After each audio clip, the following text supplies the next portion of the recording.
Hey, and welcome back to Continual Horror. Tonight, we've got a fandom favorite. We're going to be talking about those monsters coming from the deep, the monsters coming from the sky, and the monsters coming from outer space. We're here to talk about kaijus.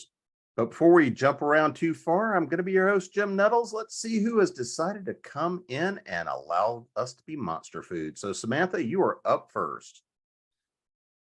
Hi, I'm Samantha Bryant. I'm best known for writing the Menopausal Superheroes series, and I'm a lifelong fan of Kaiju. Clay? I'm Clay Griffith. I write as part of Clay and Susan Griffith. We're probably best known as the authors of the Vampire Empire series. Bill? Hi, I'm Bill Mulligan. I am a podcaster, and my first novel, Realm, will be published sometime next year by Falstaff Books. That's a line we've never heard on the show before. Yeah. Steven. Stephen Van Patten, novelist, short story sliding into anthologies kind of guy, tequila enthusiast. Just love the whole nostalgia from, stuff like Destroy All Monsters and things like that. So here I am. Yeah, tequila enthusiast. Why are we here? Why are we not recording this in the bar? So Glenn, I know. So Glenn, Glenn's the reason we're not recording this in the bar. So, that's right. A couple of drinks, I'm dangerous.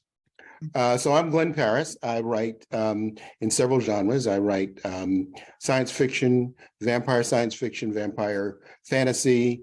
I write a little bit for Marvel. I write medical, pharmaceutical espionage, and I like to twist kaiju. So my latest novel, Dragon's Heir, takes a completely different turn on very big creatures with plates on their backs. And Greg. Hi, I'm Greg Uchrin, and I am a cartoonist. I was doing a political cartoons from about 2003 to 2015 when I gave it up because I ran out of ideas. And I started repeating myself. But I've been a fan of kaiju ever since second grade, which was about 57, 58 when King Kong and when Godzilla came on $1 Million Movie for the first time with Raymond Burr. So I think that's a great place to start. I remember the first time that I saw what I had no idea about, but it was that great film of Godzilla. I remember seeing it on, it was a Sunday afternoon, and this big lizard monster comes trotting out in a really bad rubber suit, and I was hooked. So Samantha, what got your addiction to kaiju started? Oh, like all the good stuff, it's my dad's fault. We have an affinity for movies that some people think are bad. We spent a lot of my childhood watching them together. So often those older, like still black and white 1950s kaiju movies would be on in the afternoon once we ran out of cartoons. And especially if it was rainy outside, I would sit there and watch them with my dad. Clay, how about you? Yeah, very similar. I was an old movie buff primarily through my dad, although he wasn't a monster guy per se. But yeah, the afternoon movies, and the first one I remember though was, I believe they had titled it for the English version, Godzilla versus the Thing, which was Mothra. But Your favorite? It was Godzilla versus the Thing for me on the old black and white Zenith.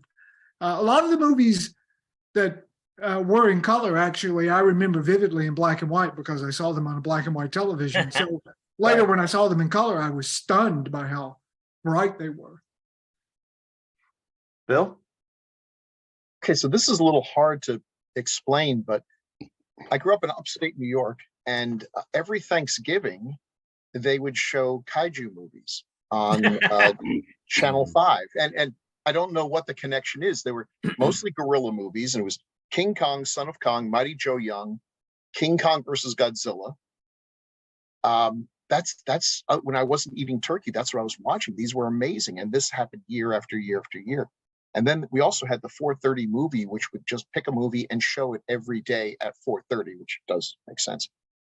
And one week it was Godzilla. I watched it 5 times. I watched it every day it was on. It absolutely hooked me. So these movies bring back, even the newer ones really bring back childhood memories, make me feel all warm and fuzzy watching cities burn to the ground. I'm going to tell you, Bill. Our $1 million movie was, they showed it twice a day, and you could have watched, and 3 times on Saturday and Sunday. So you could have watched Godzilla 16 times that week. Wonderful. It was on. Mm-hmm. Bill, I have to tell you, you just disappointed me. You broke my heart. I was expecting to see a 120-foot tall turkey raiding New York. Yeah. So, Stephen, how about you? What was your introduction?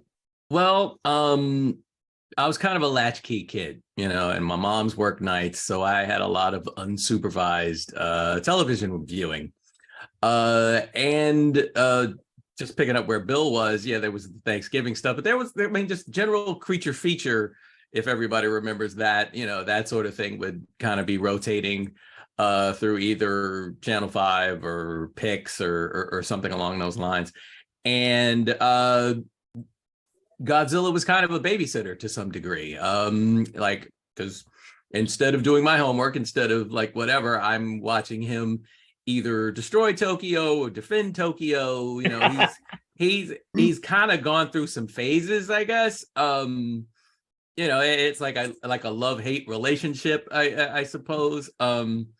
But yeah, just all the whole little details, and and I think what really got me was not that it makes any sense at all, but the little Shojubin, the little girls in the case that came whenever Mothra showed up, Right. they got me. That's what got me, and the fact that they can tell you what a giant caterpillar why he's actually here, or why she's here, and that whole bit of business, and that was just, for a little kid, that was just bananas. So I was in.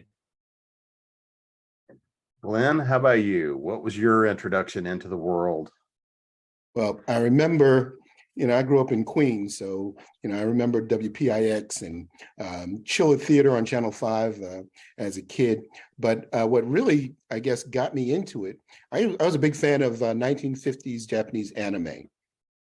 Astro Boy, Godzilla, Gigantor, Marine Boy, that kind of stuff.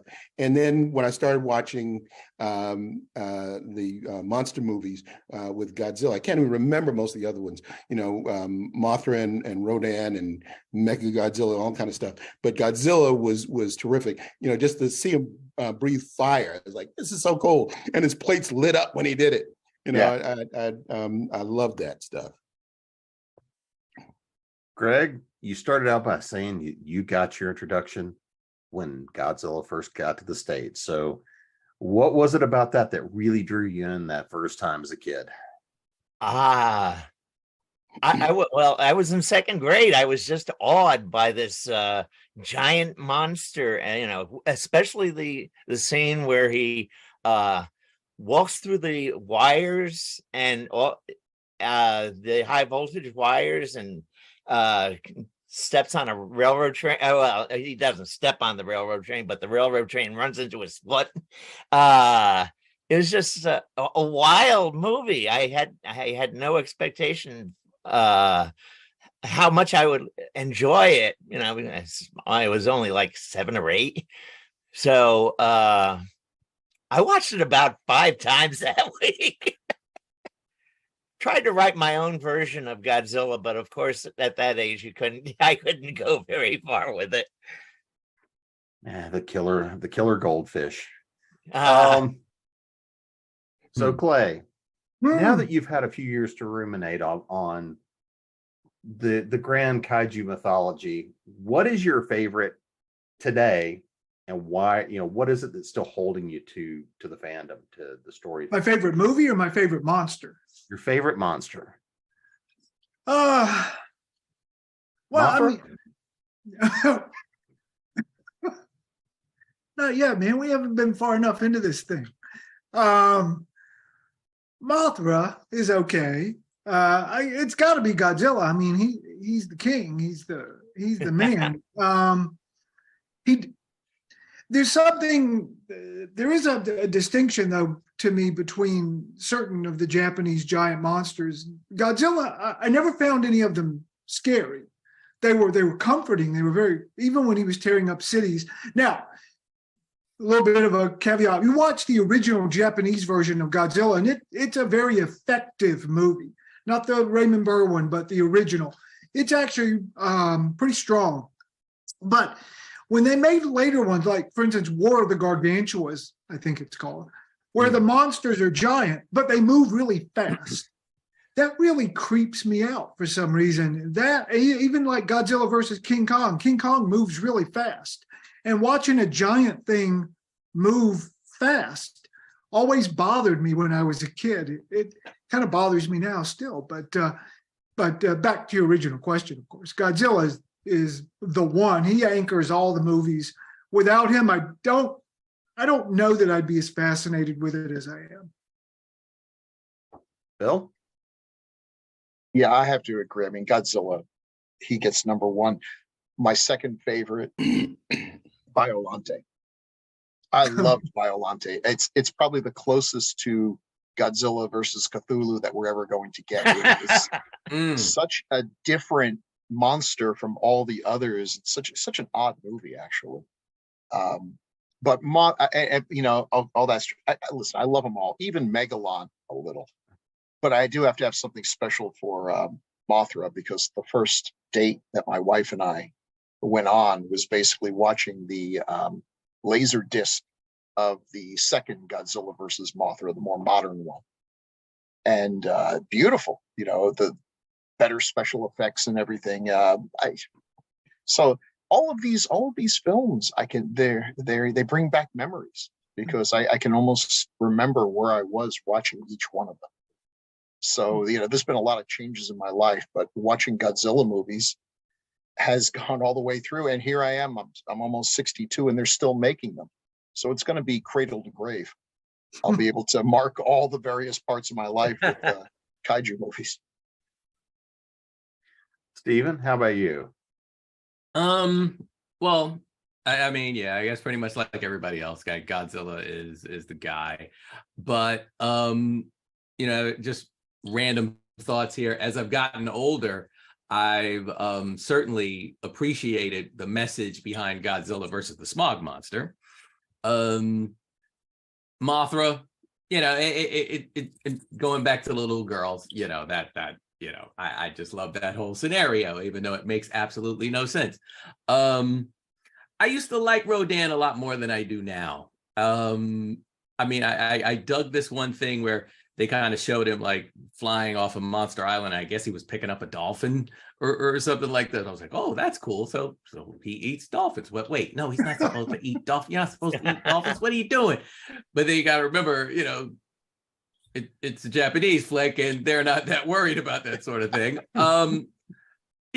You know, I appreciate a lot of different things. I appreciate the music.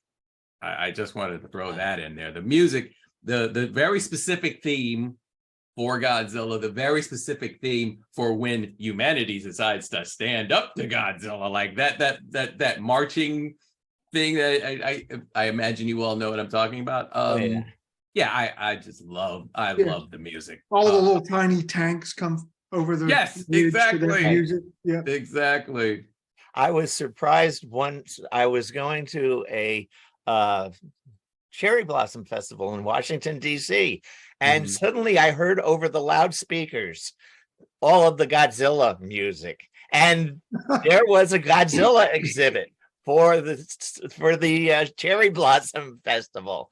I was amazed. It was wonderful. That makes perfect sense to me. Uh-huh. Glenn, how about you?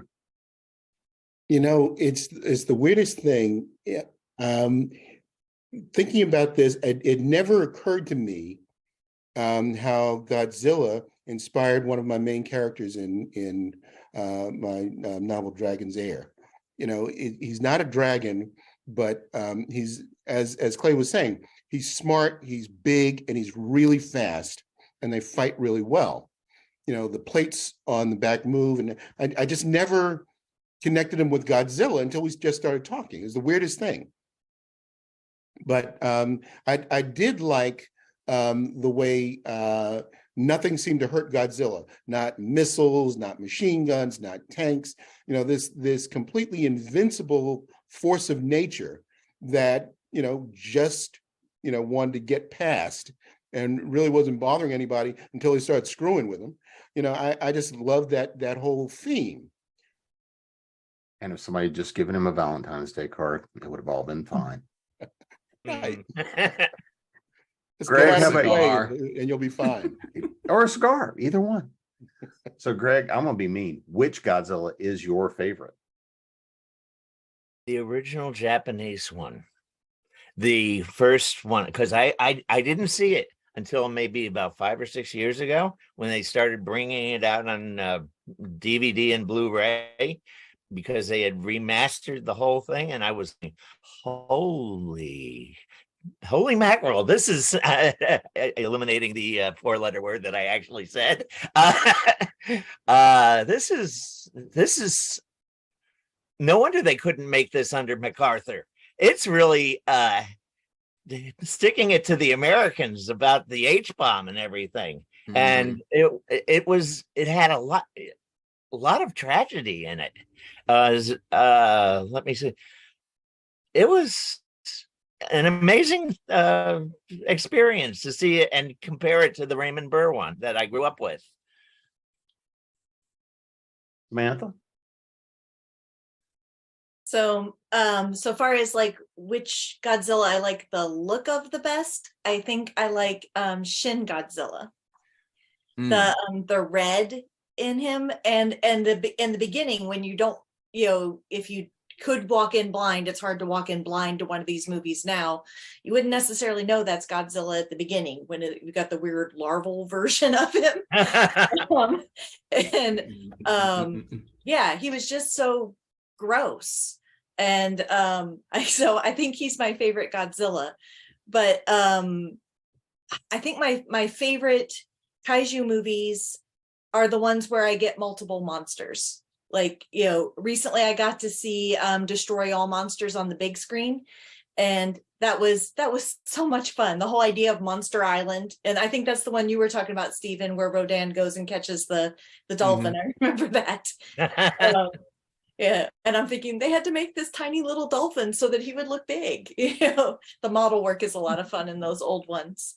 But what, you know, the more Kaiju, the better. Like I like Godzilla by himself, but he's more fun when he's got another Kaiju to fight, or the ones where they kind of come together and work together, and you get to kind of see all the monster subtext, like which ones he likes better than other ones and who's in charge and all of that kind of stuff.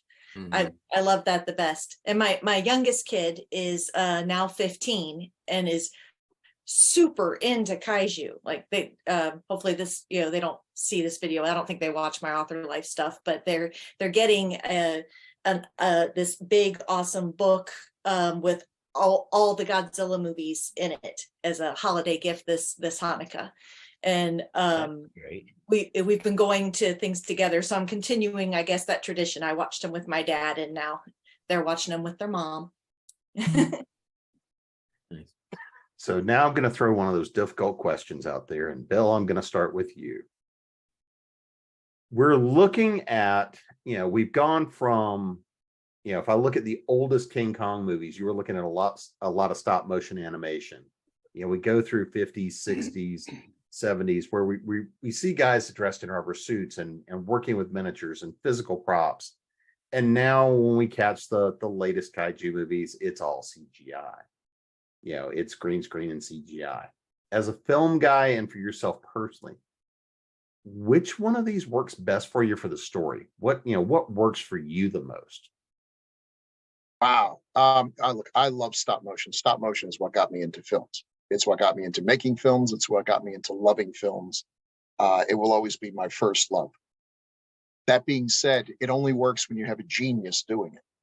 You need a Willis O'Brien, you need a Ray Harryhausen or a Jim Danforth. If it's subpar stop motion, is pretty subpar. It might be better going with a really well done suit. And similarly with CGI, CGI can look fantastic if you're James Cameron and they're giving you Avatar money. But if you're just making a regular movie, it's probably going to look terrible. So I think in general, I feel crazy even saying this. I think a lot of times the man in suit way of going is the way to go, because it allows you to do a lot of things that cost-wise you probably can't do. I love the 3 movies that Eugene Laurie made: Beast from 20,000 Fathoms with Harryhausen, The Giant Behemoth with Willis O'Brien, and then Gorgo with a guy in a suit. They're the same dang movie 3 times. They're all great. Every single one of them is great. But I Gorgo was able to do some things that the others had a hard time doing. So I don't know. My personal feeling, I wish that if they're going to make these, and maybe this is what they're doing, I don't really know, do a man in suit and sweeten it with some CGI, because CGI is great for things like hiding zippers and giving your atomic breath, make it look more than we just shoved a fire extinguisher down his throat. There's so much you can do with that technology. Use that, but don't be either or. They remade The Thing, John Carpenter's The Thing, and it was all CGI and nobody remembers it. And if they had just gone with some of the practical effects, but using some of the CGI that we have now to do a few shots that we couldn't do before, I think that would have been solid. But they're not asking me, so I don't know. So Steve, It's complicated. That's why I went to you with that one. I had that question in the bank just for you. Thank you.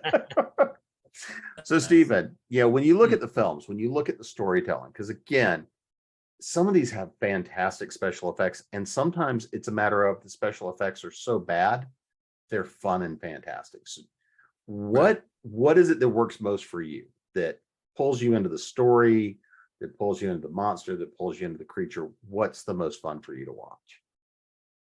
Well, going back to Destroy All Monsters, because somehow that particular suit, that particular, methodology, like he was actually able to convey some moods in that one, like some real, like some real pimp stuff,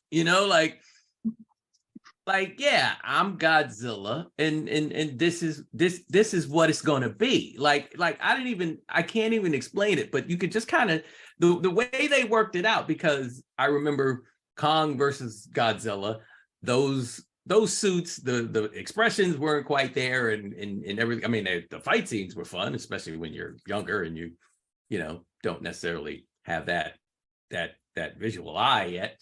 But I just remember Destroy All Monsters and a couple of other ones. So it's like that when they managed to give him a little personality, I guess, with the rubber suit, that always struck me as that successful.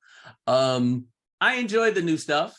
And the thing I've noticed all the way around is how they kind of downplay what the body count would be if this was actually happening. Like, just to kind of keep the monsters sympathetic, we kind of gloss over the fact that probably a few thousand people have now died.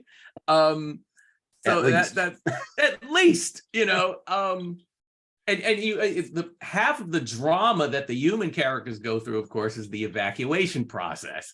And, you're kind of like, okay, so you've got 6 hours to do what?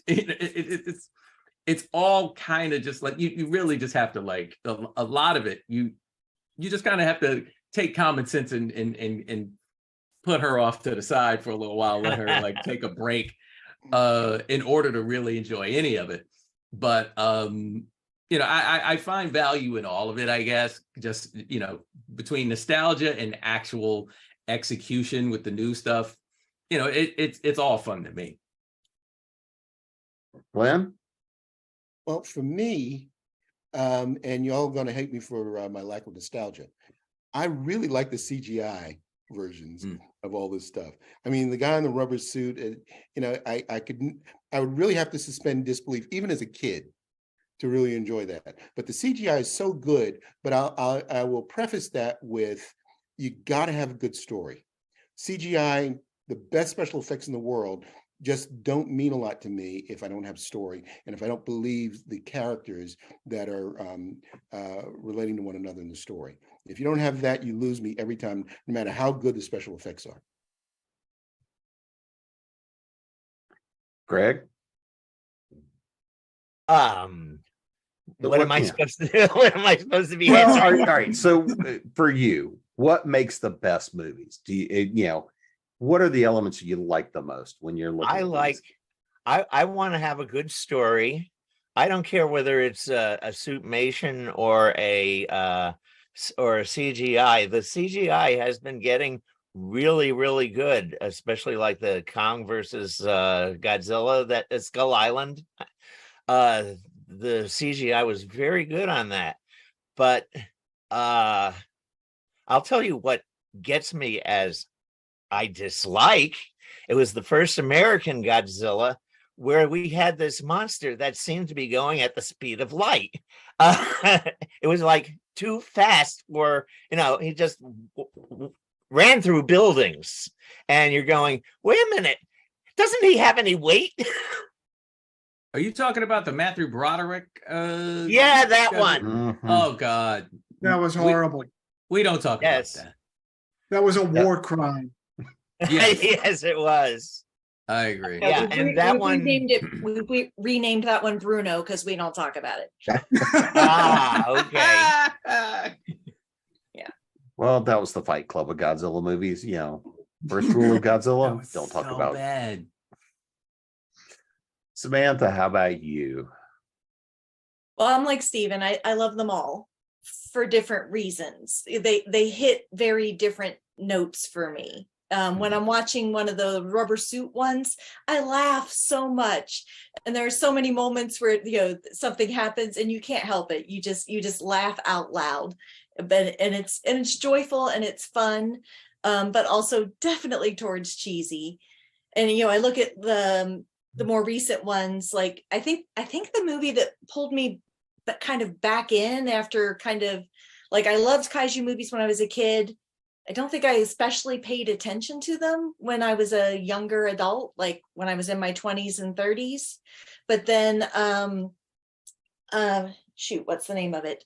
The one where you're drift compatible and it's Pacific Rim. Yeah, Pacific Rim. There we go. Thank you. Mm-hmm. The Pacific Rim, I think, is what pulled me back in and made me remember how much I really liked Kaiju movies. And I've really liked the MonsterVerse stuff that's, the ones that Millie Bobby Brown is in, which, was a fun way to get my kid to watch with me because they were a fan thanks to Stranger Things. And those are fun in a completely different way, though. We're more likely to like do the jump out of our seat and cheer kind of moment, kind of like we're watching superhero movies, than the laughing. And so I love them both, but they hit completely different notes. The only thing they have in common, I guess, is that they're both about big monsters. Clay, how about you? Yeah, I agree with what Samantha said. Actually, that you sort of hold the newer movies, at least I do, to a different standard than the older ones. With the older ones, this is probably a bad thing for a writer to say, I don't care anything about character. I don't care anything about plot. As long as they have a couple of elements, I want that fishing boat sunk in the first 10 minutes. I want the monster approach. I want the army to move in. I want some power lines down. And that's all I need that's like a Hercules movie. Nobody's watching Hercules for plot because nobody knows what's going on. But I love Hercules movies. Maybe I just like big, oily Italian muscle men, but that's a whole nother, that's another panel. That's Susan's influence on you. We know. But the more modern ones, I like the MonsterVerse ones too, actually, and they are a little more dependent on character and plot. And I expect character and plot from them. The fishing boat isn't enough, and the army moving in isn't enough anymore, because those movies are telling me I'm putting a lot of money into this and I'm putting a lot of time and effort into it, so it's going to be a movie, and so I judge it differently than I judge Godzilla versus the Smog Monster. So in other words, which way are you falling down on the line here about the Matthew Broderick Godzilla movie? Because you got all the things to check the boxes in the first 10 minutes, but is that the one that broke you? When I saw the Matthew Broderick version, I came out. Who were the producers of that? That was the Emmerich and that was a rolling Devlin and Emmerich. Independence Day, right? Yeah, I swore I would never go to another movie by either of those two guys, and I have not. And I have not seen another movie. And occasionally I'll flip one on television and I go, oh, what? This looks kind of, oh no, it's them. And I have to flip off of it because of their Godzilla movie. I'll go to my grave never watching another movie by them. We're going to play Independence Day at your funeral. So, which is hopefully not coming anytime soon. So it's Tuesday. Oh, Tuesday? You got it scheduled. So, Stephen, I'm going to let you kick off with the real fun questions now. What is your your most favorite monster battle movie where there's at least two of them in there? Who's going at who? And for a bonus question, in what case did you think that the monster got robbed? The one that lost. Wow. Was it, well, I want to say maybe with Godzilla versus Megalon. I want to say that because I'm trying to, well, the other monster that came to back him up, and then we had Jet Jaguar. Yeah, Jet Jaguar. My hair is kind of Jet Jaguar-y tonight. I having, not knowing you very well, I wasn't going to bring that up, but yes. But I really got into that because, it was like this robot that was with these little kids, and I was a little kid. So it was like the emotions that one got out of me were just like, wow. And it's like you're kind of rooting for Godzilla, but like I said earlier, his personality is so unpredictable sometimes. It's like, well, maybe you do want to, see him, catch one. And then these, Jet Jaguar comes out and he's doing his thing, and he's like, and he's like doing a rope-a-dope and all this other stuff, and it was bananas. So that's definitely like my fave as far as all that goes. So Glenn, what's your favorite monster versus monster battle? I guess it's Godzilla versus King Kong, but I think I was disappointed in that because I like the knockout kind of conflict. I'd always thought that Godzilla should be able to cut King Kong in half with his fiery breath, and game over. Not using it, to cut off his head or blind him. I was like, what is the matter with this monster? No wonder they went extinct now. But I think that a lot of the subsequent ones, they just seem like sequels to me, and they seem second rate. That the first one that I saw was the Raymond Burr version, and I really liked that one. And the very latest ones with the CGI, I like the CGI, but the stories just kind of left me flat. And I think that a lot of that was because when I first got introduced to it, I was a kid. And, I saw it through the eyes of a child. Having seen the story over and over and over again, now you really have to bring it if you're going to entertain me with the story. And I always have to have a story, no matter how good I've told you this before, no matter how good the special effects are. So, I like a good fight, if there's some really good moves in it. And I think it takes CGI to do that. The rubber suits, they just kind of wiggle when you get punched or shot with a tank. So I mean, the early ones I like because they were new to me. And I really got into, being able to melt everything with that fiery breath. But I mean, Godzilla and King Kong, or Godzilla and Rodan are the only ones I remember. But Rodan, just didn't have enough personality. Kong did. And I like the idea of the toe-to-toe with them, but I still think that Godzilla should have been able to cut him in half. I was disappointed. Greg? Well, for a really perverse reason, I like Godzilla versus Mechagodzilla because he's fighting himself only in a mechanical form, and we get to have the sumo wrestling business, that the whole thing is actually, the fights are all based on anyway. So it's just a stupid movie. That's why I like it.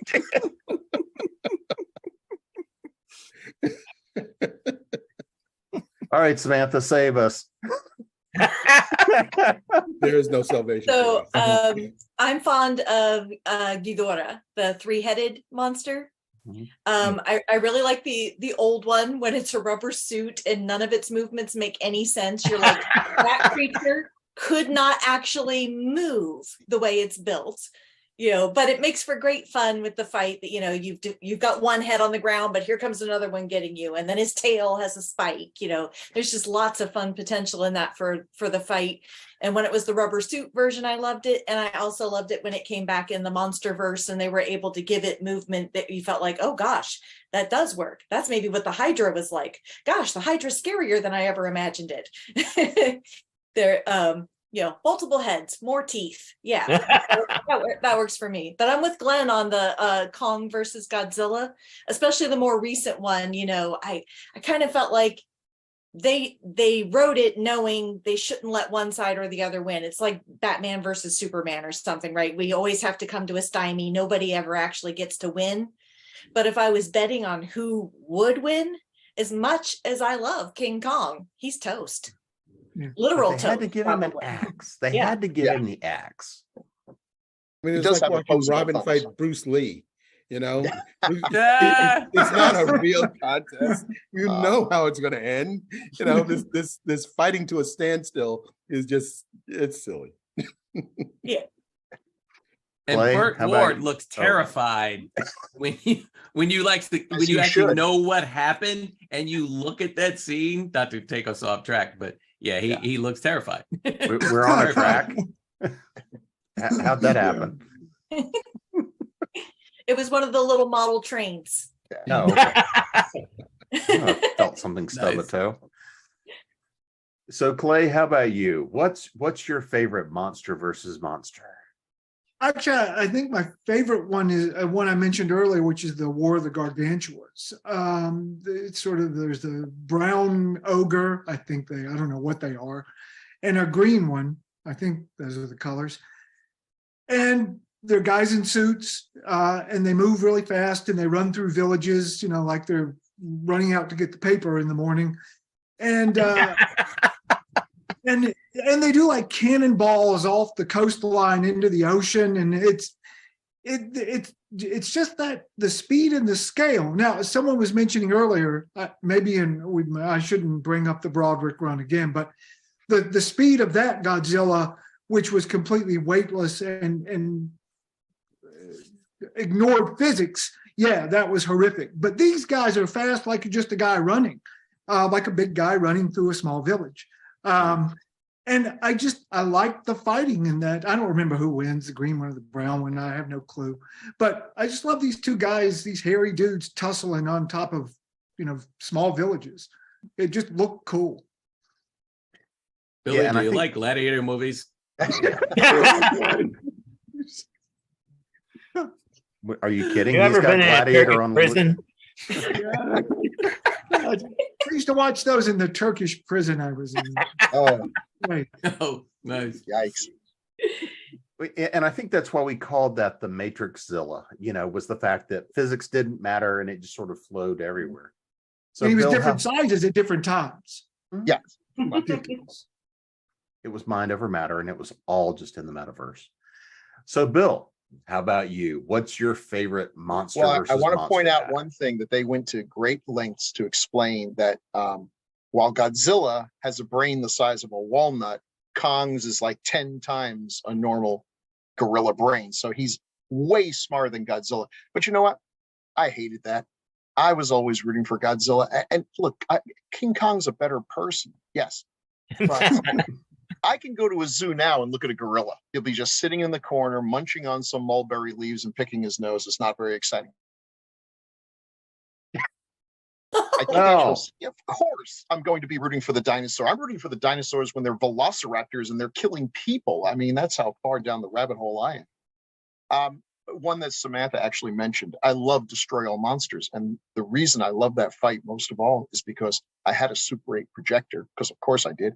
And I got and this one was like 10-minute color and sound. So this is the most expensive toy I had at the time. Of Destroy All Monsters. They would take the films and crush them down to 10 minutes. And for this one, it was pretty simple. They just showed the end battle. So I watched it over and over again. I still have it somewhere. I'm sure if I ran it through now, it's just completely ruined, because every time you run a Super 8 film, you lose a little bit more of it. I loved it. It was so great. Now, you ask who got robbed. Ghidorah got robbed. That was a total farce. Every monster on Earth versus Ghidorah. Yeah, he's got 3 heads. You know how many arms he has? None. He didn't have a chance. He got taken out by Gorosaurus. Baby Godzilla took out one of the heads. I mean, this was the most unfair fight ever. But I was cheering the whole time. All right, so we're going to get away from Godzilla a little bit. Let's talk about more of the modern era of kaiju, because we're seeing, a lot more monsters brought. We've already talked a little bit about Pacific Rim. We've also had, things like the Cloverfield monster. We're seeing a lot more new kaiju brought into the modern era. And of course, I think CGI gives us some more options, but it also gives a little bit more in terms of the storytelling. So Glenn, for you, in this modern era, if we get away from Godzilla, what are the stories? What are the movies? Which one is really working for you that is setting the standard for the next generation of kaiju? Actually, and of course the sequel is coming up soon. Avatar. I love the final battle between Jake Sully and Stephen Lang. And then it had flavors of Mechagodzilla versus Godzilla, and the fight was great. What's going to win out? Alien biology or human technology. So I think that was that, and the story I thought was great. So again, there we go again. That hooked me. But one of the best scenes that I've seen in a while in modern era has got to be Predator versus Alien. And I just love the fact that the alien was just about to, run his mouth through the Predator and kill him. And Predator used that laser lasso or whatever it is and cut him in half, right before he struck him, just kind of slid off. I love that crap. That was great. Basically, if they cut someone in half in any movie, you're in. Yeah, that's it. How many times have you done that to your dragon? It goes back to the magicians, cutting the girl in half. It's like, how did they do that? I want to see blood. Greg, how about you? In the modern era of the kaiju, what are you the fan of these days? Well, I did like all of those, the Skull Island and the sequel to it, because the effects were really good. But I'm wondering, I have a weird question. What about what's gone on in anime like Attack on Titan? There are these giant creatures, giant men. They're supposedly men, but they are actually giant monsters. Anybody got any ideas on those? They were terrifying, absolutely terrifying, scarier than any other kaiju. I mean, they just eat you. Yes, exactly. Yeah, and you can turn into one. So that's an interesting way of approaching the story. And I'm trying to figure out how I sign up to become a kaiju. I think I'm just game for it now. I love anime. I mean, I've loved it since I was a little kid, before I could even read, and I love it today. I love anime. So Samantha, how about you? Well, I already talked about Pacific Rim. The other movie that came to mind for me is, it's a little debatable whether it's a kaiju movie or just a more generalized monster movie. It's a Korean one called The Host. Yeah, that's what it's called in English. I didn't watch it in Korean because I don't speak Korean. But there was this horrible fish monster, and oh my gosh, it was disgusting and terrifying, and you know, a lot of the things that I really enjoy in the more modern ones. I feel like the more modern ones, I'm looking for the feeling of threat and tension, and you know, more of the same reasons that I enjoy horror movies and that I enjoy monster movies, than, you know, compared to the old ones where I'm going in there looking for something else, something like a little more like pulp fun. They're, you know, not the same thing at all. But The Host is a good one. But like I said, that's a little debatable. I don't know. Is it a horror movie? Is it a monster movie? Is it a kaiju movie? I don't know. Play of the modern era. A lot of the new big thing movies don't appeal to me that much. I like the monster universe stuff, okay. But speaking of which, it's a giant cat. It's Kitty Harryhausen. I need a Tonka tank out here. Well, for instance, Pacific Rim, although, you know, the story was interesting, and Transformers, if you want to include that, because they're big. I find the visuals off-putting. They're confusing to me, particularly Transformers. I can't tell what's going on. Yeah. Yeah, Transformers was like metal hits metal. Which metal am I cheering for? I can't tell. And I just, it moves too fast for someone who's spent the entire evening talking about how he loves big things that move fast. Now I'm going to call myself a liar. It moves too fast, and I'm old and I can't keep up with it. It's incoherent. Yeah, well, no, thank you. Good. Get off my lawn. There was one that came out maybe, God, might be 10 years ago now. I'm not sure. And I think it was just called Monsters, about monsters, about an area like on the border of Mexico and America that had been sealed off because there were things there. And some people went in and had to come out. There was a sequel that I didn't like. But the first one, I think, is a really nice, relatively low budget for a giant monster thing, because you don't really see the giant monsters that often. And so that one I would recommend. And again, I'm only pulling the title out of my head. I think it was called Monsters. Bill?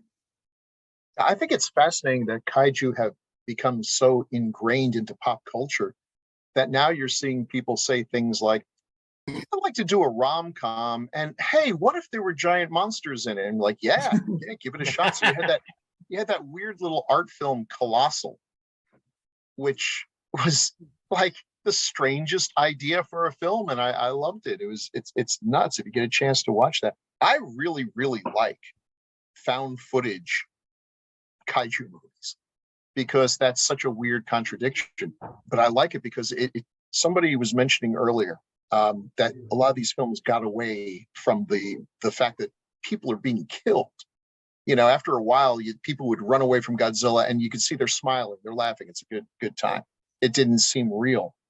So I like the found footage stuff because it's what it would really be like if these things existed you're just running and you're hoping you're running in the right direction, because if he decides to zig in the same place you zagged, it's all over.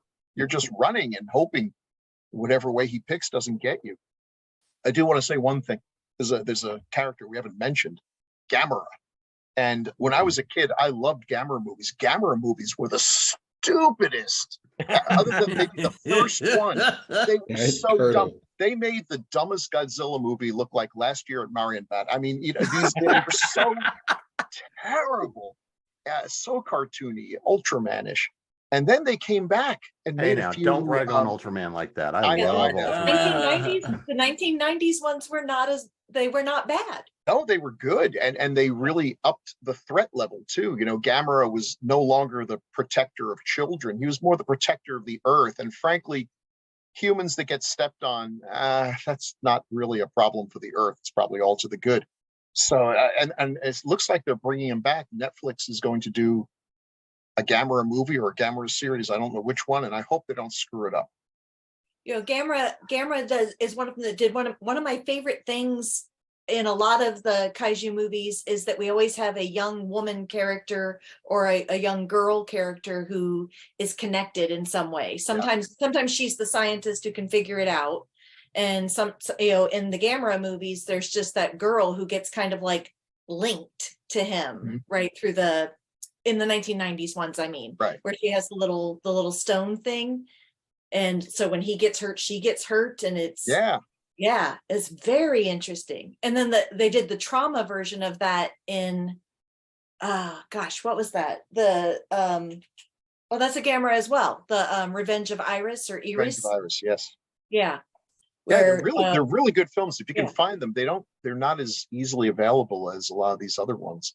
If you live anywhere near Durham, the Carolina Festival, the Carolina Cinema, Carolina Theater in Durham just did Kaiju Quest several Wednesdays, and they're doing another round of it for the new season that starts in January. I've got my season pass. I'm ready to go. You might see me there. But they did the 1990s Gameras, all three of them, as part of the ones they played this year. And Bill, when you said you want to see the rom-com, the thought I had now is going to be that Hallmark is going to do one where, oh my God, so just a small King Kong is a florist in town taking care of all the good trees. Godzilla comes back from a trip overseas, and love ensues. This is the next Hallmark movie. And one of them's going to open a bookstore. It writes itself. It does. No. They're going to open up a flame. It's a flame pizza place. Wood fire pizza place. Yeah. I'm just a kaiju standing in front of a giant gorilla, asking him to love me. I can't wait for the porn version. Bow chicka wow wow. So Stephen, before we go any further down the bad trail that I started, it is your fault, Jim. It's always my fault. It's always my fault. So what's your favorite rom-com? I mean, sorry, wait. Well, Sleepless in Seattle always kind of, gets me. All right. So what's my favorite?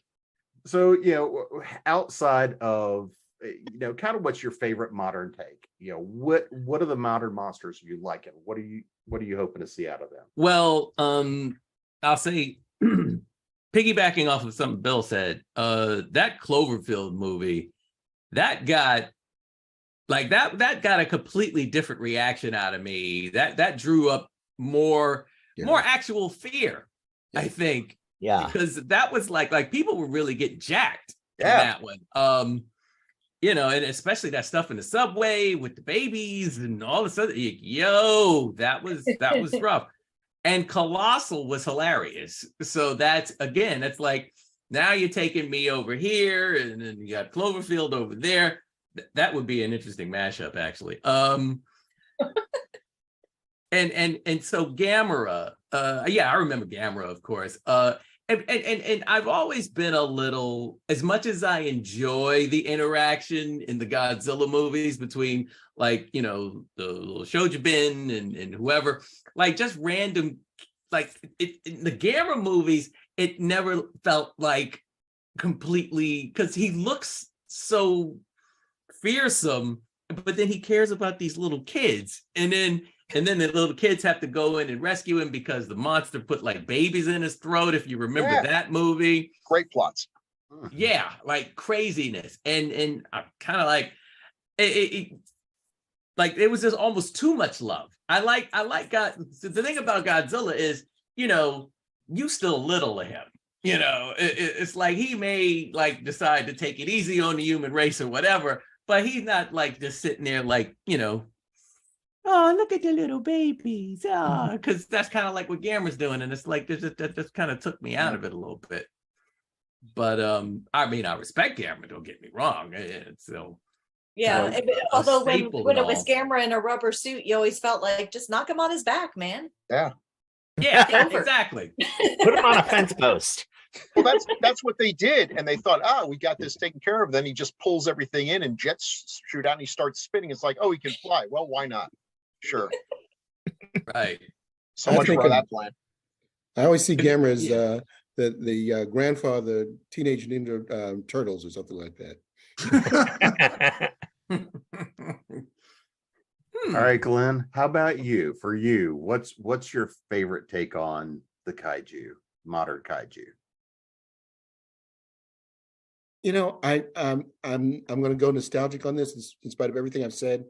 The first Godzilla movie that I saw with Raymond Burr, it still gets me. I mean, I love CGI. I think it's done better, but you know, that caught me just because I didn't know what was going to happen. I thought he was going to wipe out everything, and he just goes away. You know, not because of what they did. That had nothing to do with it. He just left. I loved it. I am taking my fire breath and going home. That's it. That's fun. So now I'm going to ask party later. Yeah, well, but I'll be back. Yeah, in the sequel, as long as you buy enough tickets. So, Greg, Jim, I want to mention one thing real quickly, if I can. Yeah. Are any of you guys familiar with a movie, a fairly recent one called Big Man Japan? No. No. I've seen like a preview for it or something, but I've not seen the Try movie. to find it. I saw it on streaming. I don't know where, Netflix, Hulu, something or other. I don't want to say too much about it, Right. but it involves kaiju and the sort of Japanese storylines around it. But it's one of the strangest films I think I've ever seen. But I'll just mention it. Big Man Japan. I will second Man his Japan. recommendation. It's unique and a lot of fun. If you love kaiju, Under a bell bottom. You had me until bell bottoms. Sorry, I got to add it to the list while we're sitting here talking. Y'all can talk amongst yourselves. But no, let me throw kind of a last question out there. With all the stuff that we've been talking about here around kaiju, there's always something we don't get to, like, you know, what the favorite movie is, or something like what Clay's bringing up. So, Greg, against my better judgment, what's the one thing around kaiju we have not gotten to? Besides sex? I'm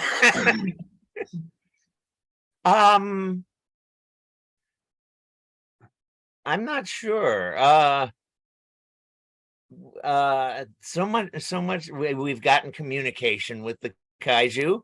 Not very well, but it's happened. And maybe a totally sympathetic kaiju. I'm not sure. So I'd have to think about this one.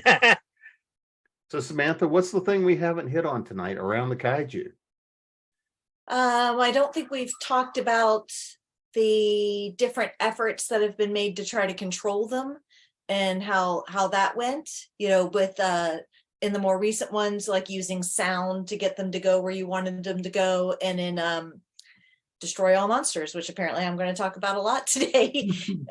It was something like implanted in them, wasn't it? That was kind of controlling the monsters. The yeah. aliens did. Yeah.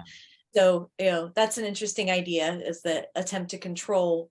And I also think we didn't, there's a whole range, in the movie, depend on where the kaiju stands in its motivations, like whether it cares about humans or not, if it's serving the planet, if it's just kind of a scary ancient thing and is, as likely to kill us as to protect us.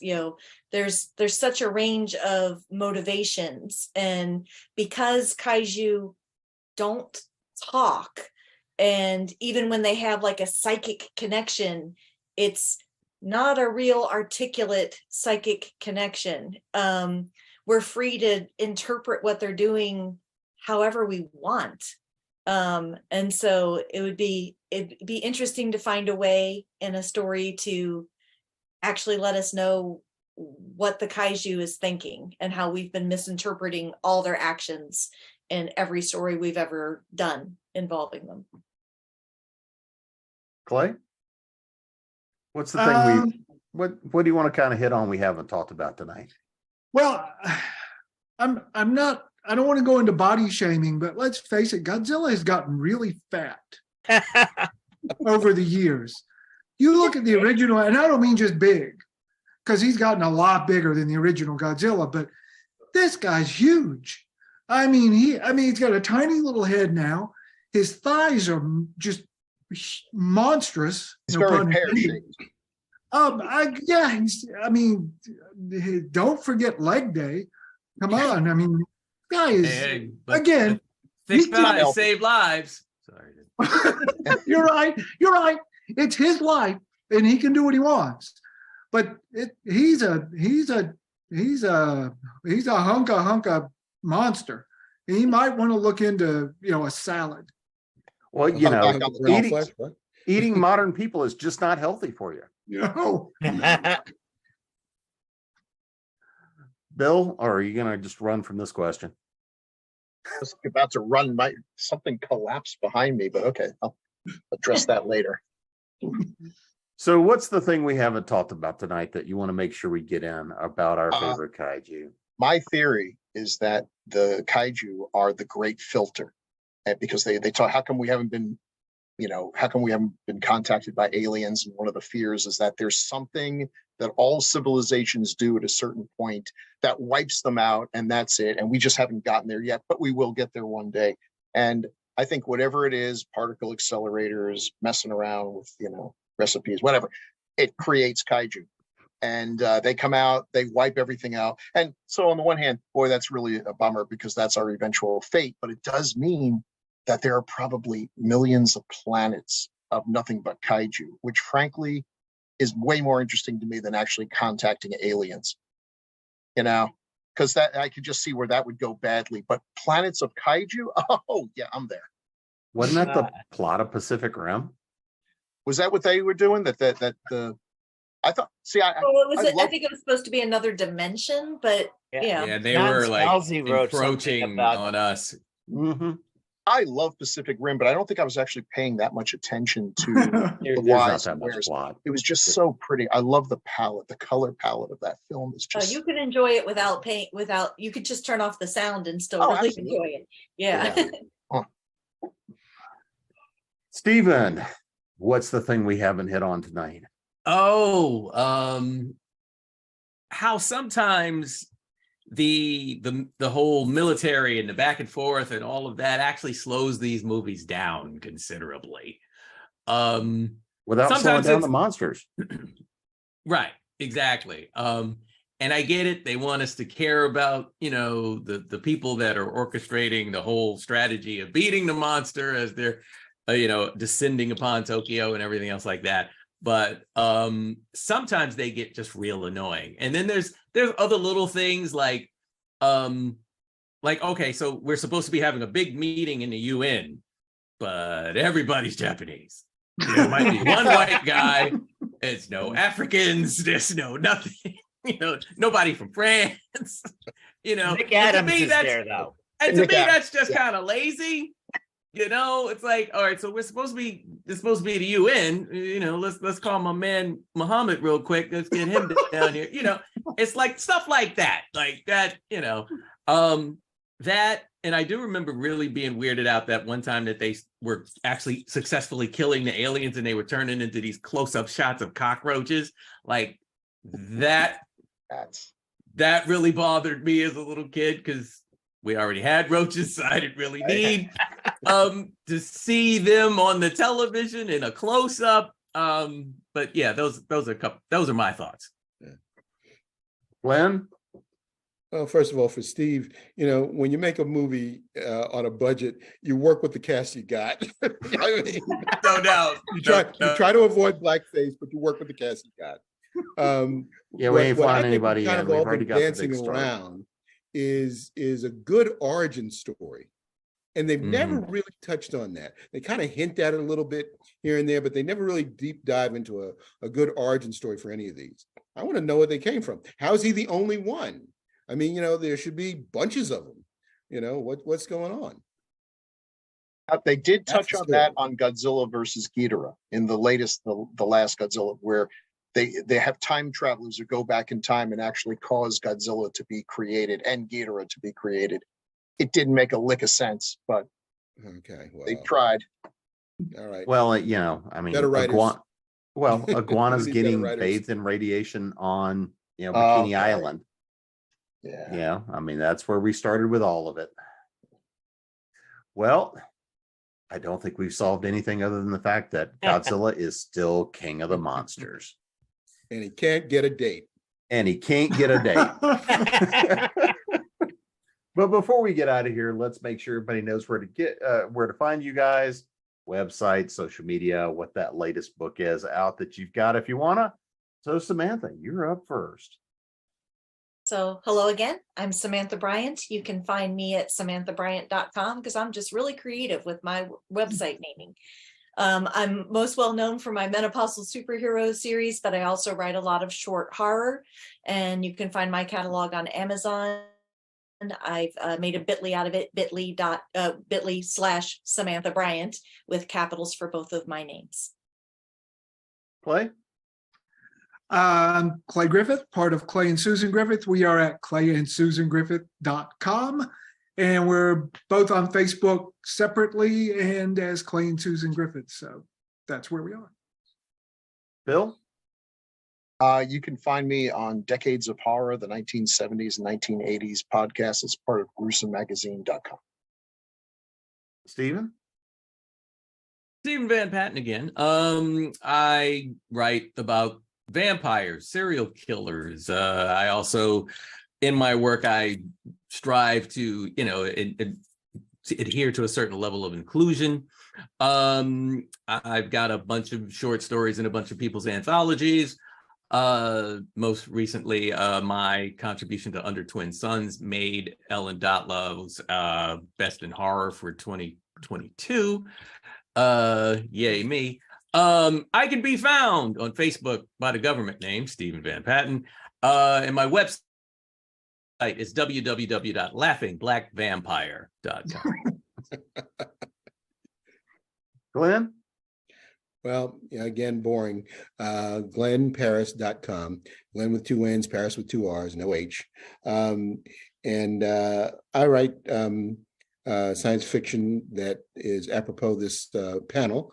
Dragon's Heir, the Return of the Dinosaurs. They're not what you expect. I've written for Marvel for the Black Panther, and the latest movie is almost a sequel of my story, The Underside of Darkness. The Black Panther of 1912's first brush with Atlantis.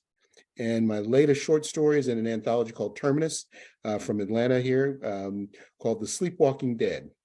And I'll let you kind of dig into that if you're interested in reading about zompires.